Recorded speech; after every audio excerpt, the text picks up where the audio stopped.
भारतीय क्रिकेट संघाने इंग्लंड विरुद्ध दुसऱ्या सामन्यात 4 विकेट्सने विजय मिळवला आहे. यासह भारतीय संघाने 3 सामन्यांच्या वनडे मालिकेत 2-0 अशी विजयी आघाडी घेतली आहे.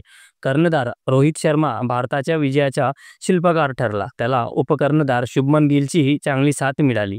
या सामन्यात भारतीय संघासमोर इंग्लंडने 305 धावांचे मोठे आव्हान ठेवले होते. या आव्हानाचा पाठलाग भारताने 44.3 षटकात 6 विकेट गमावत पूर्ण केले. भारताकडून रोहितने शतकी खेळी केली. कटकमधील बारामती स्टेडियमवर झालेल्या या सामन्यात 305 धावांच्या लक्ष्याचा पाठलाग करण्यासाठी भारताकडून रोहित शर्मा आणि शुभमन गिल उतरले होते. या दोघांनी दमदार फलंदाजी केली.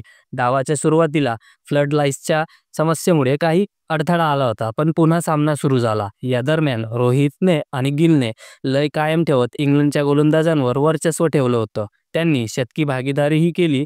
रोहितने 30 चेंडूत आक्रमक अर्धशतकही ठोकलं.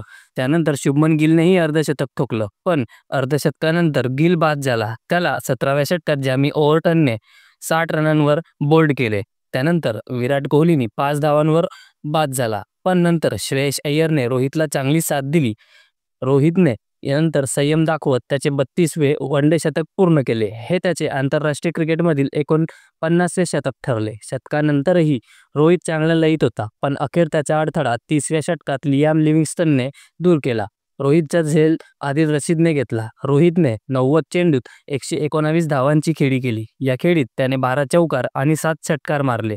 रोहित बाद झाल्यानंतर श्रेयसने अक्षर पटेलच्या साथीत डाव पुढे नेण्याचा प्रयत्न केला, मात्र धाव पडताना गोंधळ झाल्याने 37व्या षटकात श्रेयसने धावबादच्या रूपात विकेट गमावली. त्याने 47 चेंडूत 44 धावा केल्या.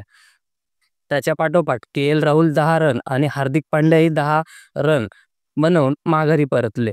पण एका बाजूने अक्षर पटेलने डाव सावरलेला असल्याने भारतीय संघ विजयाच्या जवळ होता. शेवटी रवींद्र जडेजा आणि अक्षर पटेल यांनी भारताचा विजय निश्चित केला. जडेजा 11 धावांवर नाबाद राहिला, तर अक्षर पटेलने 41 धावांवर नाबाद राहिला. इंग्लंडकडून जॅमी ओव्हर्टनने 2 विकेट घेतल्या, तर गस ॲटकिन्सनने, आदिल रशीद आणि लियाम लिव्हिंगस्टनने यांनी प्रत्येकी एक विकेट घेतली.